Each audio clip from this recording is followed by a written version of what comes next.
Okay. Okay, right. 3, 2.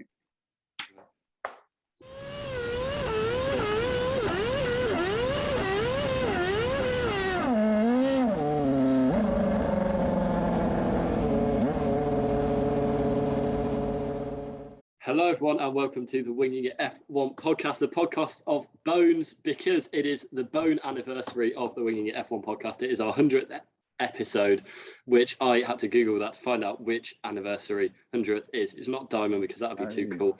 Bone instead. So we've been doing this for 100 episodes, a lot of races, a year and a half's worth of races, nearly 2 seasons worth of races, and we are still here about to talk to you about a dull Mexico Grand Prix and a maybe exciting Brazilian Grand Prix. We will have to find out. I'm here as usual with Nigel Shue and Freddie Coates. How are you both? Well, that wasn't as exciting as I thought to be honest, but I'm really good anyway because we've done 100 episodes and that means we've done 100 hours. Oh yeah, we're not. We've had 100 hours of us talking about F1, which I think is kind of mad. It's pretty like 100 hours. That's like, what's about 3 days, isn't it? No, 4 days. 4 days? 4 days. Yeah. Yeah, all right. Is that it? That was brilliant. I'm doing all right. I'm just honestly, Nigel's just like one of those really whimsical comedians, but the thing with Nigel, he doesn't put it on. But yeah, we've probably already done 100 hours. One of our episodes is an hour, it's nearly 2 hours long. So there's that. But yeah, when you were going on about bones, Adam, I thought you meant it was like, was it a bones day or a no bones day? I didn't know whether you guys had that level of TikTok knowledge for that. I was really confused. I have no idea what you're going on about, to be honest. Diamond is 60, isn't it? So we had our Diamond anniversary ages ago. Yeah. And it was Jubilee. Is this a Jubilee, not an episode then? I guess. Yeah, it's probably, I don't know. Well, we can make, how do you we did when it was 2012 and the Queen had a Diamond Jubilee, we got a day off, but we don't this time. So how do we make this a Jubilee? What constitutes a Jubilee? You say it's a Jubilee. Oh, we're having a Jubilee. Yeah, we can get Jubilee. It's also the link to Mexico is it was Day of the Dead last week. So, you know, there's a link there and they have bones. They all dress up as bones on their faces and walk around like in James Bond. And that's or I assume in real life as well. I don't think they just do it in James Bond, but I wouldn't know. And that's quite a celebration, a Jubilee, you could say. Yes. No.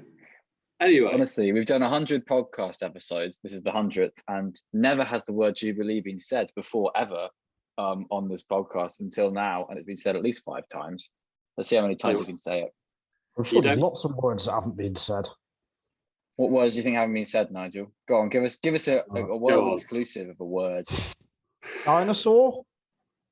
Oh, sure, you said dinosaur. I don't think we have. Really? Wow. Okay. Octagonal. Yeah, that's fair enough. Octagonal probably hasn't been said.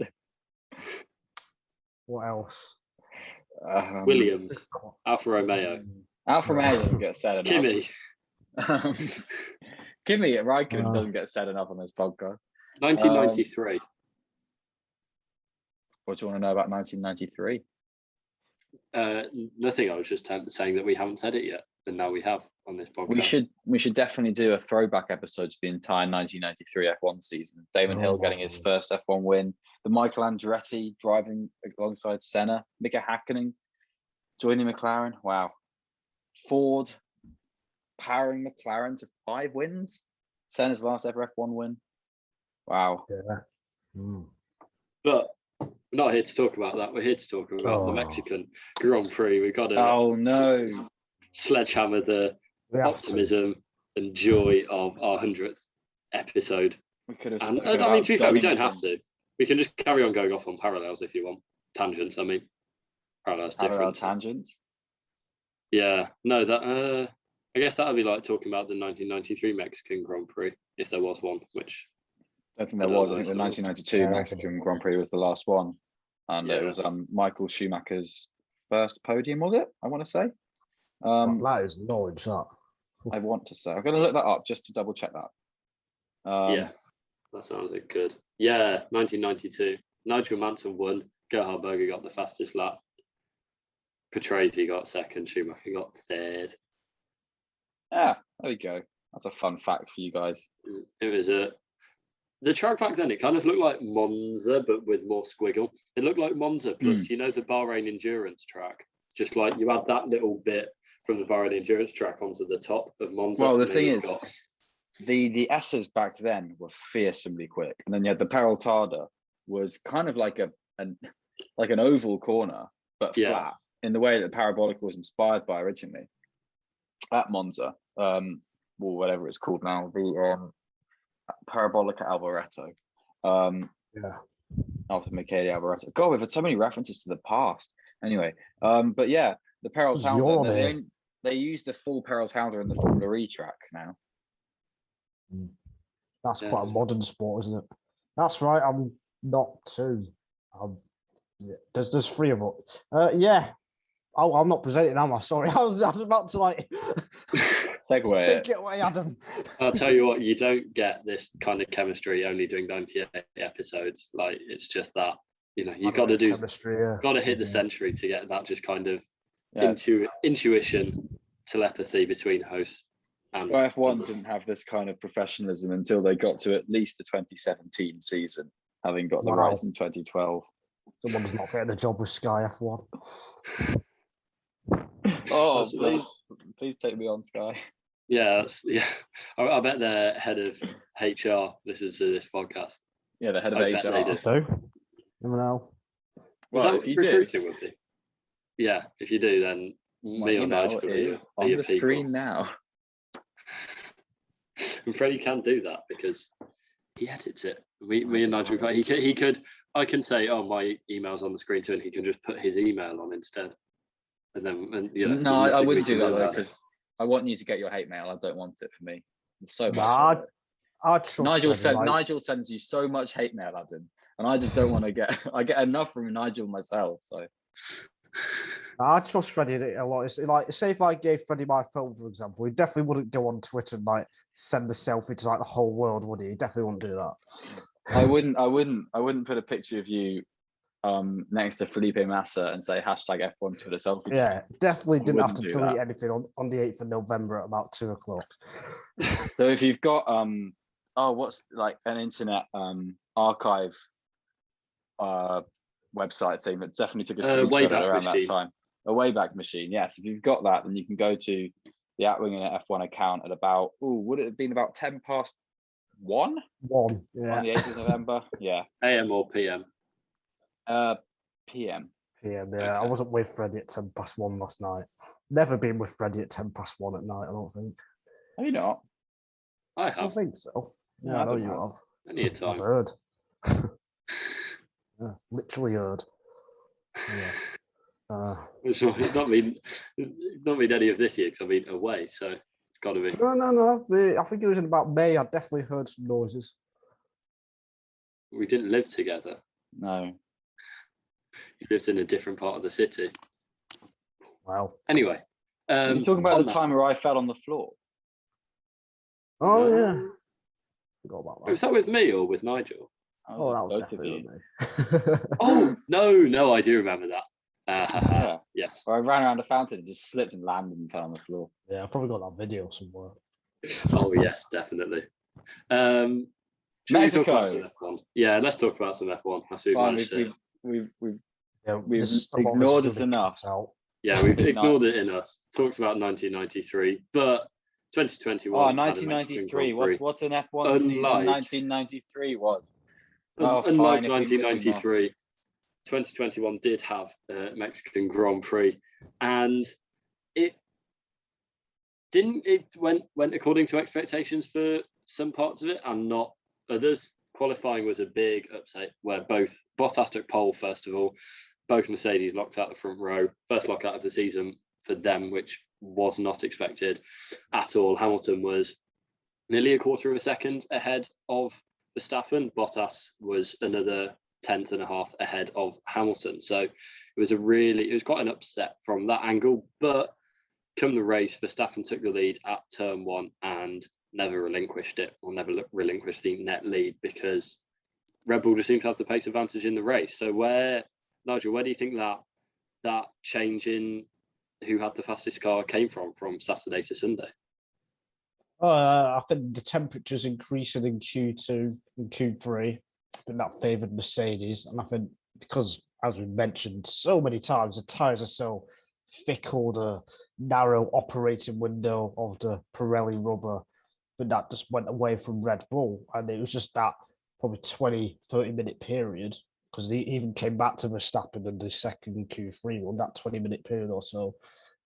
It just gave Mercedes that slight advantage, or it put Red Bull off perhaps. So apart from that, I think Red Bull clearly had the best car all weekend. But yeah, Mercedes did have a chance to, I guess, cause an upset with the qualifying positions. But obviously, the first 10 seconds of the race, that all went away. I mean, Freddie, Freddie, unmute yourself. I've sourced it, don't I? So it was all a bit kind of like foregone conclusion all through practice. And Mercedes, it's not like it was just solid lack of pace. Mercedes looked really unsteady, at least in the hands of Hamilton, through practice. And they were making so many changes to the cars going into qualifying anyway. So it was a surprise to see them on the front row, but I think it was the most exciting outcome of qualifying was to have a Mercedes front row lockout, which is weird, but yeah. Yeah, agreed. Yeah, I mean, it was very surprising, but going off the back of that, then first corner of the race, Bottas got spun round by Daniel Ricciardo, and obviously Verstappen took the lead and was able to break away from Hamilton pretty instantaneously after the safety car. So do you think there was any way that Mercedes could have changed the outcome of the race? Do you think if they'd held the lead after the first corner, then they would have would have won? Or it's impossible to say, but you've got to at least make a fight of it, and that's my problem.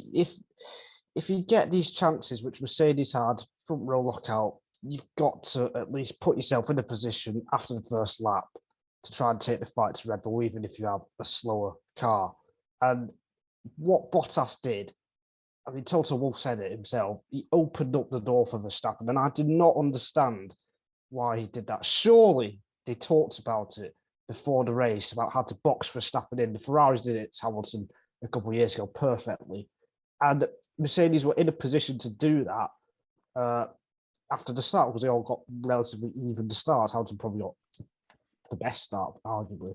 So I don't know why Bottas moved away from the racing line, knowing that Verstappen is behind. It's like he tried to think about covering off Hamilton more than Verstappen, which is just bizarre.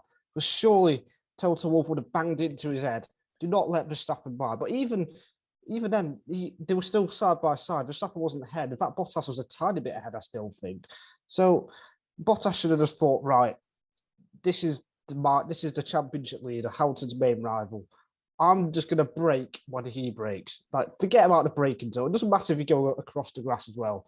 Just outbrake him, do something. But instead, he brakes pretty early, tries to cut back on Hamilton. Verstappen's already gone, and it's game over from there. If Mercedes had a 1-2 after lap one, I think, given how tough overtaking was, and it was really difficult, I think, say Hamilton first, Bottas second, Verstappen third, I think Hamilton does have a chance of winning the race, personally, because I think Verstappen would have had to have pit early to undercut Bottas, etc., and stuff like that. So I think they threw away an opportunity, and I think it's all down to Bottas. He's made two massive racecraft errors. We haven't even gone to his comeback. I mean, it was just. What do you mean he got fastest lap? It took 10 laps to do that. I mean, he had to come in the pit. Yeah, I know Verstappen was messing around, which is very good. I was happy with Verstappen for that. I think playing a bit of devil's advocate on that. Do you think that's race's instinct to block off Hamilton at the start, like the original getaway? Do you think that's race's instinct to see, sugar, the car that's behind me has got a slightly better start, and just to cut that off? Because do you think Bottas is fighting for the win, or do you think he's fighting for the team? If that's Hamilton stays on the left, knowing Verstappen's behind, because you look in the mirrors. Yeah, if it's Hamilton, it's an entirely different equation, though. If it's Bottas, the driver who's got 5 races left to have any opportunity at ever winning an F1 race again, and he's on pole position, do you think he's then just going to be going, right, I've got to cover for everyone? I think there's more chance of him doing that than playing the team game in this situation. So do you think it's just Bottas has gone rogue then? And he's like, just not gone rogue, but like, I mean, if he's covering off, I don't think there was any point there where Bottas didn't try to defend from Hamilton. I think he was trying to hold on to the lead for himself. I think that's going rogue. I think. I think he went rogue in your definition. I like you say, Nigel. I just don't see why he didn't cover the outside, because that, like you say, that's the racing line. Hamilton's kind of stuck all the way on the inside unless Verstappen comes all the way across to the inside. So Which it just seems able to do. It just seems really, really bizarre, and kind of yet again Mercedes have kind of messed up an opportunity that they had. I mean, personally, I don't.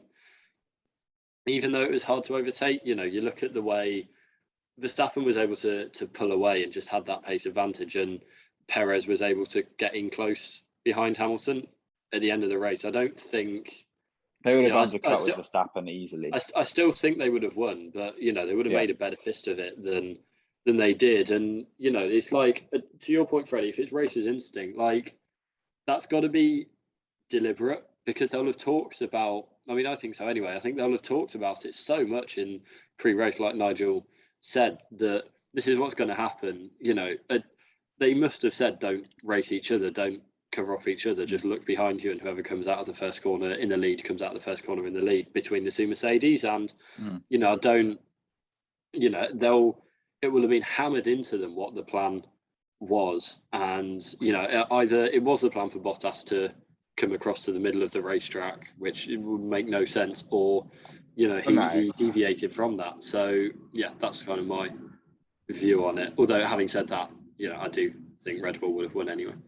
Yeah, I think Red Bull would have won anyway. I think at the line it's racist instinct, and Bottas as a racing driver is like, oh, I've got to defend the lead. But then I think, the distance to the straight to the end of turn one, he's 15 seconds to think about things. And that's why he broke early, because he was then like, oh, I've got to give way to Hamilton to fight Verstappen at that point, after having obviously been a bit contretemps with Verstappen. But at the end of the day, I think at the start of that, Bottas is just like, I want to get the best start I can. Oh, I've not got the best start I can. Oh, I need to defend from a car. And that's it. And that's racing, really. That's how I look at it. I don't think that he's thinking, oh, I've got to do this straight away at the start of a race. Because if he is thinking about every single possibility around him right at the launch, and right at the fact that the track opens up in a really annoying way, that he's got to cut over to the left, which is how Verstappen got alongside. I think that becomes overthinking, really overkill for the start of a race, I think anyway. I understand what you're saying about the fact that it's like, oh, you've got to defend from Verstappen, but either way, you can't control how other people launch and things like that. If you're Mercedes with a Red Bull, you can't control the way the Red Bull races. They didn't an even launch. Bottas got a worse launch. I think they got a relatively similar launch, and it was the difference on the start was Verstappen tucking into the slipstream of Bottas, being able to get that jump. You look at compared to Hamilton, when he wasn't in the slipstream, had a faster reaction. Yeah, Hamilton had a faster reaction and a faster time up to 200 kilometers an hour. Like, it wasn't it wasn't their launches that was the difference. The difference was Verstappen was able to tuck into the slipstream and then go onto the racing line. So, and I think if that's the case, that that's a really damning indictment on Bottas. I think if he's like, he's not 8, like, he's able to know which cars. But if you're Bottas, what do? Do you go to the left and cover where the racing line is and let Verstappen go to the inside, or do you weave on this? Well, why do you do that? Because you're giving Verstappen the inside line. Because you don't want to give the inside line. The inside. Because Hamilton's still on the inside. But then you've got to coordinate weaving with 2 Mercedes cars, and that's impossible to do. You just have to go slightly left. Right. That's all you have to do. Just slightly left. Yeah, that's fine. I think in Bottas' defence, I'm going to defend him. I think you're right. You should have covered. He has no defence. He's not defended against Verstappen in Russia. He's not defended against Verstappen here. He doesn't defend. Mute him. if he can move him across, If he moves across and he puts Verstappen on the grass at high speed, I think that's more on Bottas's mind than not. I mean, before that. So when they're like that, when it's before, just move slightly left so there's no gap. Sorry, he should have done that, but then later on, there's nothing else to do, is there? And like when what? I was waiting for you to carry on, but we can. I think our internet, mine and Freddie's internet went for like half a second. Carry on, Freddie. Okay. So like, it's just I'm trying to run through it in my head now, but like, I'm looking at it. The way I was looking at it is like, Bottas is the way he's defending from Verstappen is by putting Verstappen the long way around. Yes, he should have broken much later, but early on, I think putting a car to the outside, that's ordinary defensive tactics for racing. Not at the start when your teammates side. But it's not. It's not normal to try and hang it around the outside as choice to push the car to the inside, is it? It's not at all normal to do that. Yes, we're in the heat of a championship. Yes, we're in the championship fight and so on, but it becomes too difficult to orchestrate all that kind of stuff at the start of a race right at the start. Like, we're going to. Surely they would have talked about a scenario. Yeah, they would have talked about it, but the scenario they planned. Hamilton said this. The scenario they planned was for him to get into the slipstream of Bottas. Was for Hamilton to Bottas get into the slipstream of him and then be able to him cover off, and that obviously didn't happen. So then they were a bit. Obviously, they would have. I'm sure they talk about multiple scenarios. I'm sure they do, but obviously that's not what's happened in this situation. I don't know. It just seems. I just think it's normal racing instinct is to cover off the inside in any situation. And I mean, it plays against in lots of situations. We all talk about Suzuka 2005 when Fisichella defended fresh air, and he did. But and obviously it's a similar situation with Bottas, but it's instinct to cover the inside. Same with Portimao every time. What the problem is with Bottas, you only have to go back a few races. Russia, when he had Verstappen behind him, he didn't cover the inside at all. He just doesn't put up this fight. If you compare to Perez with Red Bull, think about Turkey against Hamilton. Absolutely go for it. I'm not going to let you pass. That's exactly what you need to do. Look at Tsunoda against Hamilton. Tsunoda put more. Tsunoda in qualifying on Saturday. Tsunoda put more fight against Hamilton a few races back than Bottas has against Verstappen. Sorry, Nigel. That you have to in a war like this championship's been. You need drivers who are going to be aggressive and willing, who's got the racing brain to defend hard. To be fair, that is why they've sacked him. Yeah, and that's absolutely right. Because if it was Russell, I don't think he would have done that. But it's just it might not be that costly of an error because the result might have been the same, but you got to at least give a proper costly fight. For instructors. Yeah, it is very costly for that. So, it's just one of those mistakes. Yeah. So just to round out this little Hamilton, Bottas, Verstappen discussion, do you think second place was a good result for Hamilton in context of the race weekend and the context of the championship? 100%. Yeah. I think they probably would have taken that before the weekend, in fact. Well, just because of what happened in qualifying, But yeah, I think he has to be happy with that. Just like how Verstappen got second in Turkey and Russia. Well, maybe not Russia, that was a bit lucky, but probably a bit more like Turkey then, just like that. I entirely agree, especially considering how legitimate Sergio Perez's challenge has been since really Sochi as well. And the fact that he was in the thick of the fight for pole position in Kota. You can only assume that's going to carry on here, and that the pace in the Red Bull is going to be excellent. And I think all through up until that, obviously we've spoken about the weirdness of qualifying, but other than that, it was expected to be a Red Bull 1-2 and everything. And I think, really the fact that it was a 1-3 isn't as great as the stadium appears to think, if that makes sense. They were just happy. They were just happy. Oh, it's happy, and I was happy. I was so happy to see Checo there. But second place is a steal for Mercedes. I think I agree mostly. I just kind of in the back of my mind, it's like and this probably wasn't the race to do it, but they're 19 points behind now. They need to start taking back points at some point, and those opportunities are running out. This probably wouldn't have been a great opportunity anyway, but got 4 races left. You know, they need to beat Verstappen in all of them. If they finish 1-2, then they need to beat Verstappen in all of them. So, yeah, we'll see how that goes. But I think what I'll say to that is the fact that there was an opportunity this weekend in Mexico for the pace to swing to Mercedes anyway means that in Brazil, Saudi Arabia, Qatar, and Abu Dhabi, 3 races that are basically at sea level, and then Sao Paulo that's half the height, not even a third of the altitude of Mexico, then that means that there's definitely opportunities for Mercedes. I mean, they've had opportunities for the last 10 races, but we've not won 10 races. I was about to say that, and we will see how that goes. But that is all for now, looking ahead to the remainder of the season. So you can say something on Sergio Perez instead, because how do you evaluate his race weekend? It turned out nice at the end with him getting a nice celebration in the stadium section with all of the Mexican fans, and he got tequila afterwards, apparently. I think it was a foregone conclusion there'll be tequila. I'm happy for him.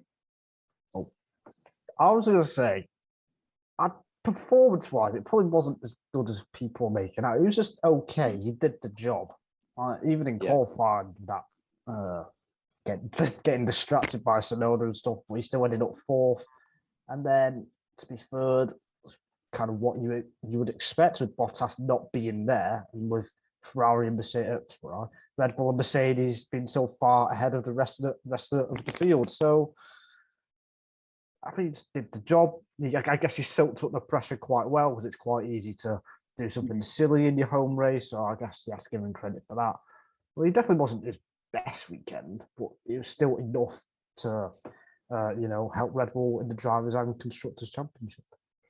Yeah, Checo was gunning it and Verstappen was cruising. And I think that speaks a bit of volumes, annoyingly, because I was on the Checo hype train for that race. I think he was the driver I was supporting for the Mexican Grand Prix, hands down.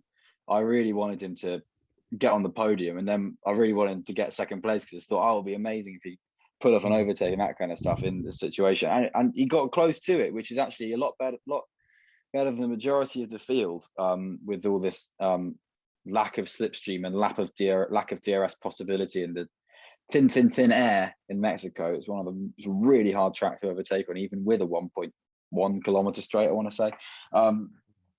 So he did well to get that close to overtaking, I think, on Hamilton. And Red Bull did the right thing with extending the strategy and making him attack later on, because he couldn't get close enough to do an undercut, really, because he was always had to be 2 seconds or so behind Hamilton, which is a shame. But I think, good pace, good race, just doing the job that he needs to do, again, like Turkey, like Kota. So he's coming good for constructors, I guess I'd say. And that's what he's for. And there's one thing he said on the radio. He said on the radio, I'm so glad he won at my home race. And he said, I think that speaks volumes about the team player, that he's not coming like, it reminded me of sort of the Schumacher years, where you got Barrichello, who's like, but I want to win the races. It's a bit like, and that kind of thing. It's like, no, you've got to be a number 2. And he understands that he's got to be a number 2. And I think that's very good from Checo. I was impressed. Christian Horner said that Red Bull, this might be the best team spirit they've ever had as well. So I think that kind of underlines what you just said there, Freddie. I don't think that's particularly high bar, but yes. No, I think if you think about, they've had some good partnerships in the past. Yeah, they've had Ricciardo and Kvyat got on really well. Yeah, Ricciardo and Verstappen, they hit each other. Weber and Coulthard. Vettel at the end of his Red Bull spell, that was really great. Vettel and Weber, sorry. Yeah, I don't know. I don't think that's particularly high bar, but like you say, interestingly, fantastic. Interestingly, when they changed the wings in this weekend and apparently gave Perez the broken wing, he didn't say not bad for a number 2 driver, because he didn't beat Verstappen. No, he had the perfect opportunity for it. It would have been great. Yeah. Sorry, Adam, I've interrupted you about 3 times. If he said it in Spanish, then that'd be even better. Don't want to know. I think. Número 2 driver. I think it was a no malo, but Anyway, I forgot the number 2 driver that you just said. That's even worse. Anyway, I think it was a par weekend for Perez. I think he, there wasn't really much, especially after Bottas got yeeted in turn 1. There wasn't really any kind of pressure from behind. He was able to put pressure on Hamilton, but I don't think that really kind of had much impact on the race result. So yeah, I think it was, nice for him to get the home podium and to kind of have all of that feel goodness, and maybe a bit fortunate, especially in qualifying. I think Red Bull in general were fortunate that there weren't more teams kind of closer behind, that this was one of the races where the pack has been more spread out. But, having said that, I don't think that's something you can really hold against them. And yeah, he did the job he needed to, and that's all that matters. Got any more to add, either of you? I adore him being on the podium. I adore the absolute love of Mexico for it. It was just infectious. I was so tired in the evening yesterday watching it, but I was so happy just seeing the sheer joy in that stadium. They did a kind of drone shot going over it, not a drone shot, one of the wire cable shots, but going over the people running towards the podium. And it was just like, wow, look at this. It's so amazing to see so many happy people just at an event. One of the 3 races that's on at a normal time here. But yeah, I think moving on to another number 2 driver who we touched on a bit, Bottas got hit in turn 1 by Daniel Ricciardo, and that was it. That Ricciardo didn't get a penalty, as Freddie pointed out. So should he? Why? Yes, he should have. I thought it was a racing incident. I thought it was a racing incident. I think it wasn't. It's kind of one of those that is not deliberate, but it's still kind of a mistake, and that's had put one of the other drivers to the back. Did you think Gasly on Alonso in Turkey was a racing incident or a penalty? Yes or no? I don't remember having an opinion. You can go back to the Turkish Grand Prix podcast, because that's an obvious racing incident, and I think that's a position for them to backtrack upon and go, oh yes, that should have been a racing incident, and then make this a racing incident. It's a correct motivational move.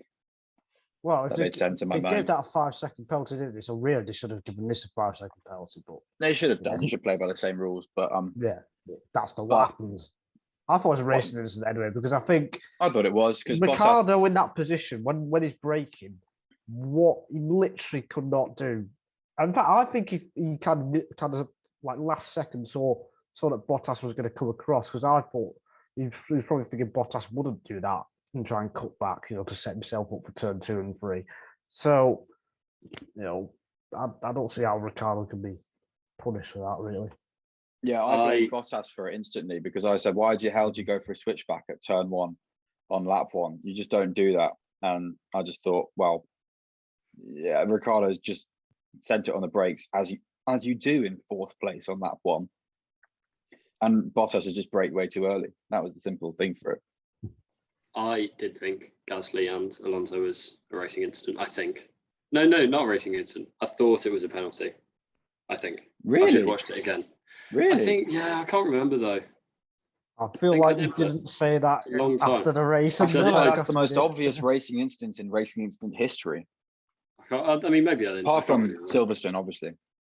Oh, that's not. Oh. Yeah, to be honest, I've said racing incident all my life. There's really a theme in this. I've always said racing incident. Senna and Prost, racing incident. What time? When they had both of them work with the age joke, so it doesn't really matter. They both deliberately took the other one out, so it equals out as a racing incident. 89, I don't know. 89, Prost just turned in way too early for the corner anyway. Prost's fault. We can talk about it another day. Yes. Let's talk about it now. Prost's fault. No. Take over, Adam. That's okay, but what that did mean was Ricciardo lost his front wing and went to the back of the grid and ended up holding Bottas for the rest of the race. Which is penalty enough, you could say. Yeah, you could, but it's also a penalty on Bottas. Yeah, I think it's hilarious though that you just had to be sat behind Ricciardo. The person that ends his race and he then like not satisfied with that, he then keeps him behind him. So he's like, yeah, It's a great meme. I don't. Why couldn't he get past him though? I know he's like he's in a car that's 1 second quicker, and he couldn't get past. I know it says a lot about the cars, doesn't it? Thank God we've got a new regulation coming in next year. No, I think it says a lot about Bottas. It says a lot about the track, the cars, and the drivers. It's all of them, all encompassing. He was just Russia again, wasn't it? We just couldn't come through. Well, he wasn't rushing. Oh yeah, he wasn't rushing, but he just. I'm sorry. I'm really sorry.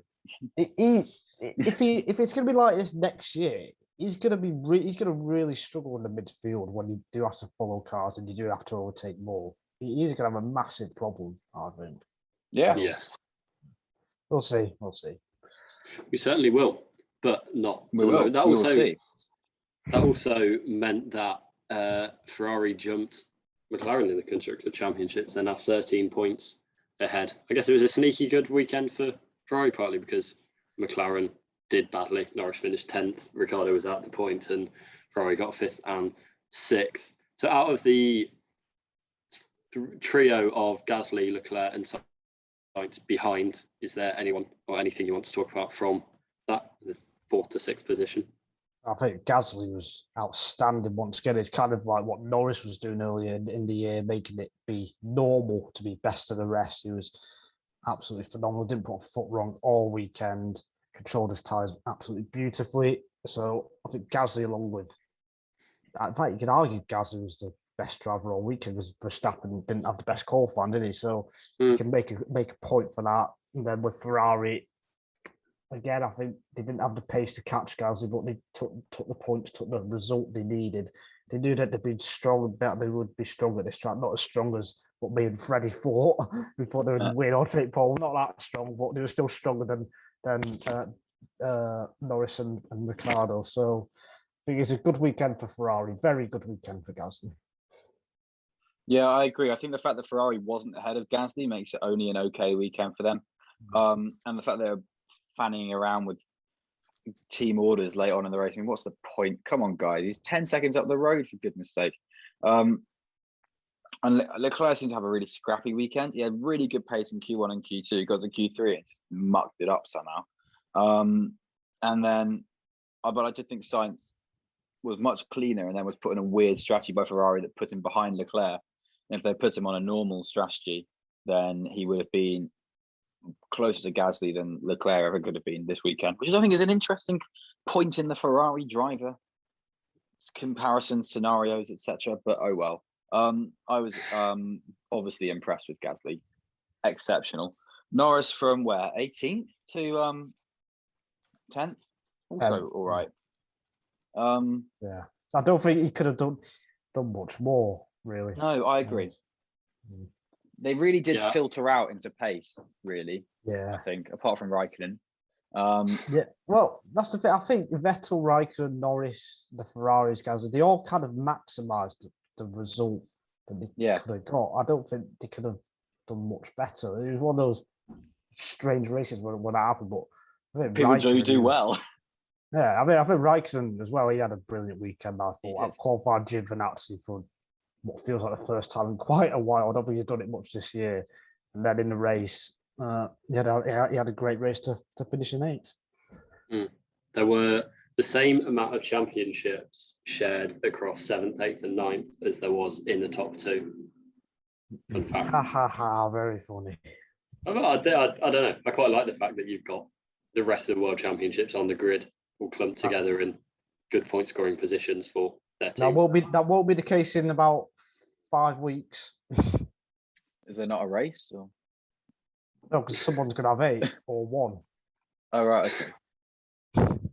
It is 5 weeks away. Okay, doesn't matter. Fast enough. Quick maths. Nigel said he's on the calendar. He knows He's all on the young driver tests. There's a nice F3 one the other day. But yes, I think. It's quite a weird race because it was like the battle for the front was going on, but it wasn't really going on.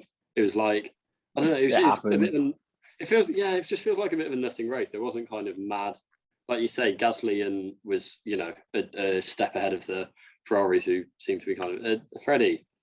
I think there was a talking point on how terrible the Williams ended up. I think this is Williams' worst race of the year. I think the altitude. I think they in particular got affected by the altitude because the aerial package isn't very good. The Mercedes engine obviously gets held back a bit. Okay, that's good. I think that's why, personally. Although I could just be making it up, but I was surprised that Russell dropped back so far through the field so often. Just didn't have the grip at all, did he? He finished behind Bottas, and Bottas pitted 4 times.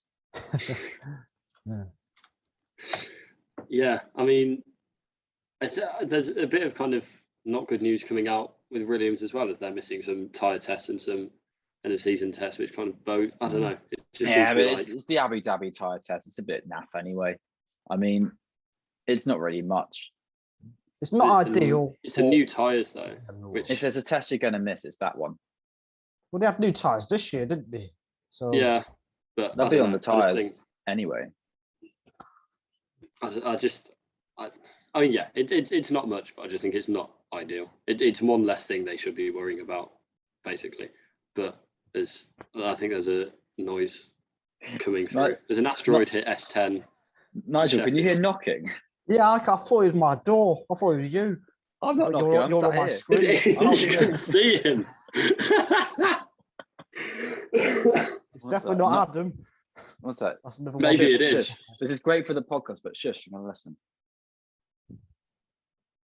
Oh, I can't hear anything. Wait. No. Do you hear that? I can't hear you knocking. I just see your camera shaking. Oh, okay. That's annoying. It was just anyway, I need to boost my microphone. Still nothing. Okay. Yeah, are there any more drivers you want to talk about? I want to talk about Antonio Giovinazzi. You go ahead. As per for me, I always want to talk about Antonio Giovinazzi. He got the same hair. I'm the closest to a fan he's got. Anyway, funny because it's true. That's sad, but I was a big fan of his actually back in the day. I remember supporting him in F2 and all of that jazz. Yeah. But anyway, he was doing really well in 6th or 7th, I want to say. And then he was pitted early and no one else was. And then everyone else was on a better strategy, including his teammate, who were then ahead of him.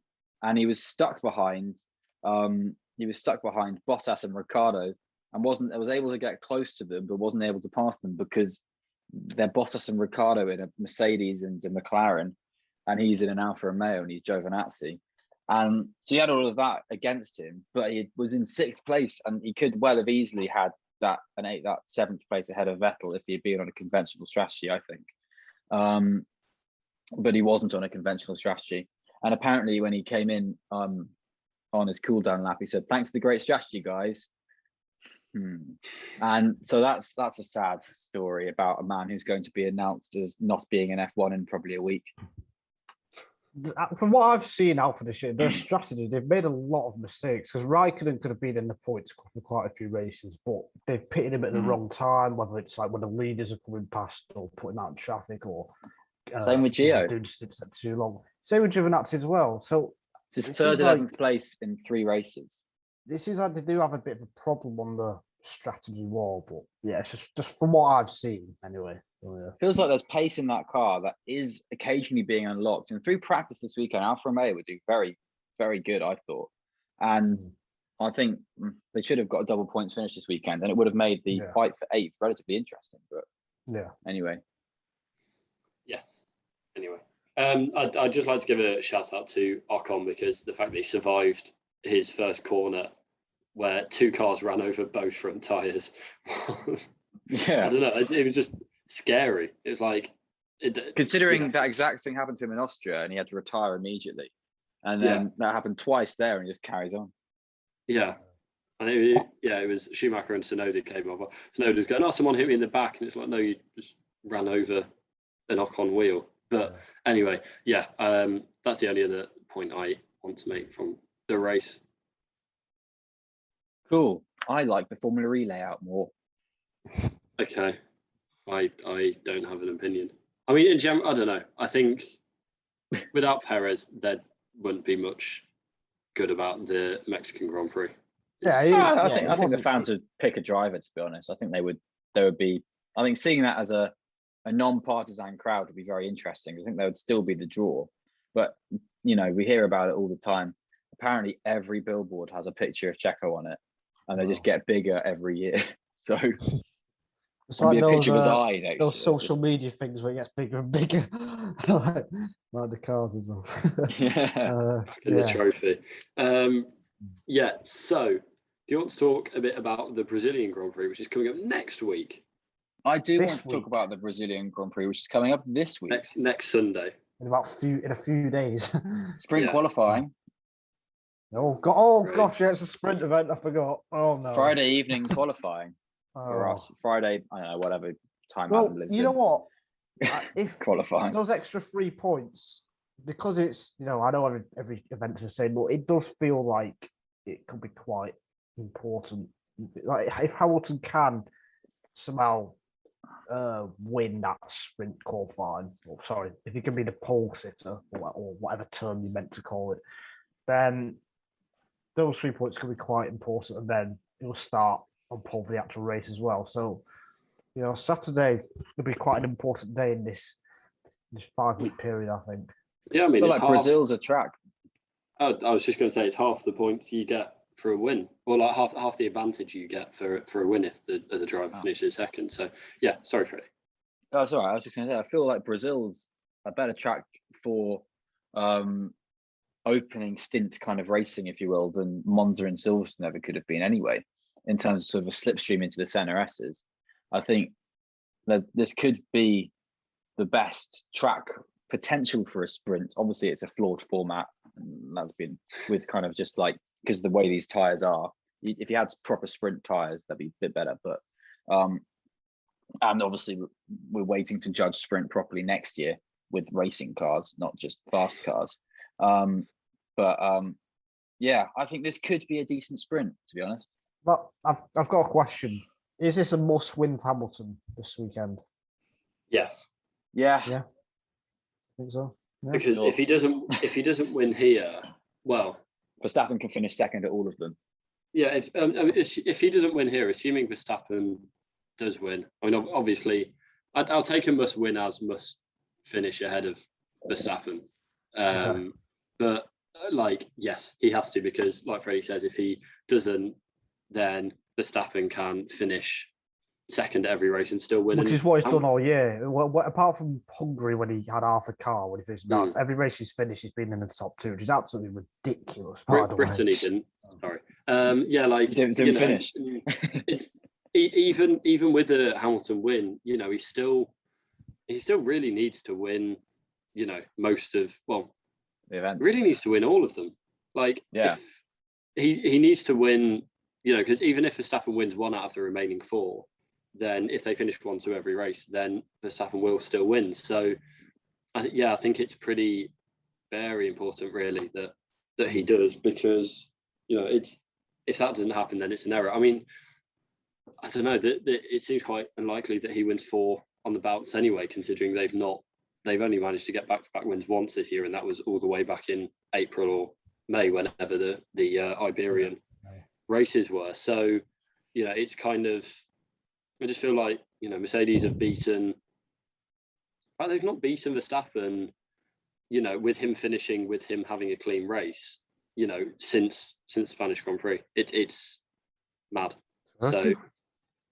So, Hamilton hasn't, is what I forgot. But yeah, he's not been able to do that for a long time while getting the race win. So we will see. I think it's an interesting point that the previous 2 Brazilian Grand Prix have been slogs between Hamilton and Verstappen. Do we think that swings it in anyone's favour, such as Verstappen? I think it's not been traditionally a good track for Hamilton. One of his worst. Didn't win there until 2016. No, so that was when he had to win to keep the championship alive. Yeah, good point. Yes. So maybe that means that nothing means nothing. Don't get ahead of yourself, guys. I think the final sector in Mexico is obviously very tight and twisty. And that middle sector in Brazil, those hairpins, I really do feel Red Bull could absolutely smash it out of the park in that sector. Even if Mercedes bring it back a bit on the uphill on the straights, but I don't see how Red Bull are not favourites. And I know there's been interestingly when Go on. like Pierre Gasly was able to hold his own on the straights with a Honda engine back in the day. Then again, obviously they've all changed everything since then. But anyway. You know, I still think there's going to be some kind of incident or a moment this year. Which way it happens, I don't know. But it really, I think Verstappen's got one finger on the title now. I'm happy to say that, and I think like ET. I think Hamilton's radio was it after qualifying? Yeah, after the race when he just sounded pretty dejected, and that it's quite rare that you hear that. It sounded quite genuine as well. So it's going to be tricky, and I think everything points is going for Red Bull right now. They've got momentum. Perez is up there. Brazil should favour them with the twisty middle sector. The engine seems good. They've not had any concerns like Mercedes with them. You know, Hamilton might take a grid penalty this weekend, for example. He could. So, and I don't think he will. Not when you're 19 loads off. Yeah, but if it does happen, that could kill the championship. So everything is going for Red Bull right now.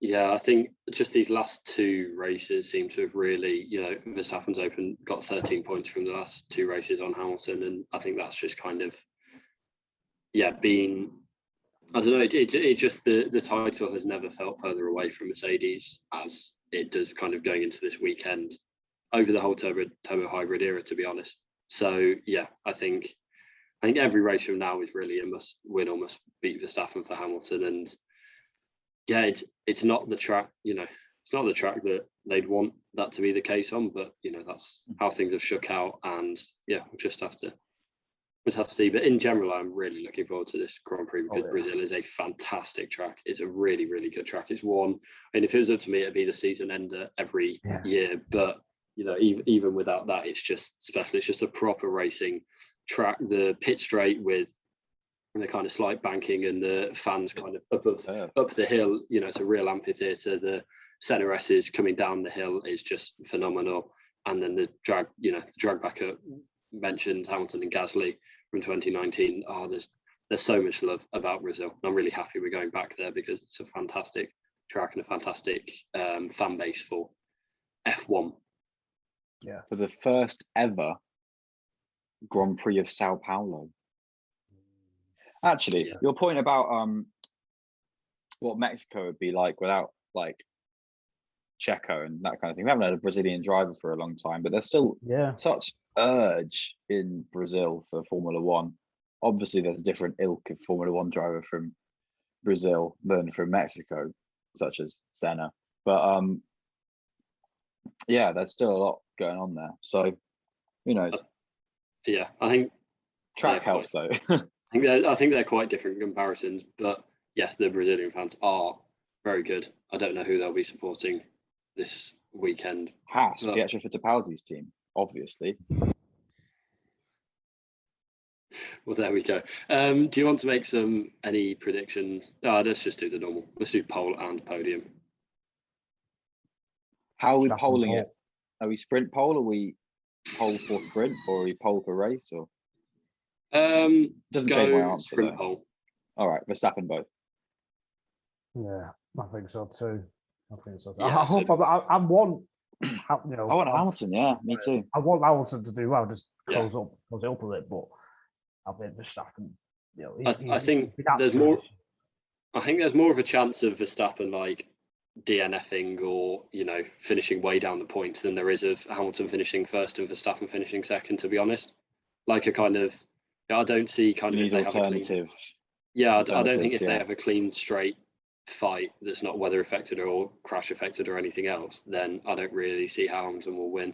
But this championship has thrown up a lot of surprises. So, you know, what do we know? A lot because we've done 100 episodes.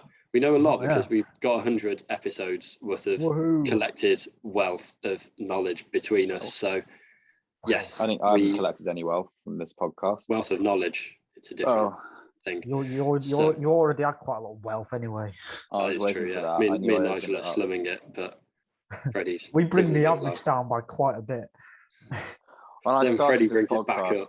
when I started this podcast a few years ago with you guys, I had an entirely different voice, accent, and everything. But now, you know, I've come down to size. I've been brought down to street level by you guys. Street level. I'm not a street. I mean, you still live above Nigel. That's all I'm going to say. So on that note, It's like that Two Ronnies sketch with John Cleese, where it's all about like class, how people look up to people, how people look down on people. Exactly. It's not got an R in it. I just want to say thank you to anyone who's ever listened or Ardent. watched any. Oh, Yes. Thanks, Freddie. Oh, If anybody's listened or watched any of these episodes, even if this is your first one, which I doubt it is, but you know there could be someone. So yeah, massive thank you. We always appreciate it, even if we don't show it, but we do. Yes, Oh, we always show it. We always say thank you. And on that note, we will say thank you for listening to this one, and we hope you tune in next time for our post-Brazilian Grand Prix podcast. And we hope you enjoy the Brazilian Grand Prix. We hope it's very good. And we do see you after that. But thank you for listening, and goodbye.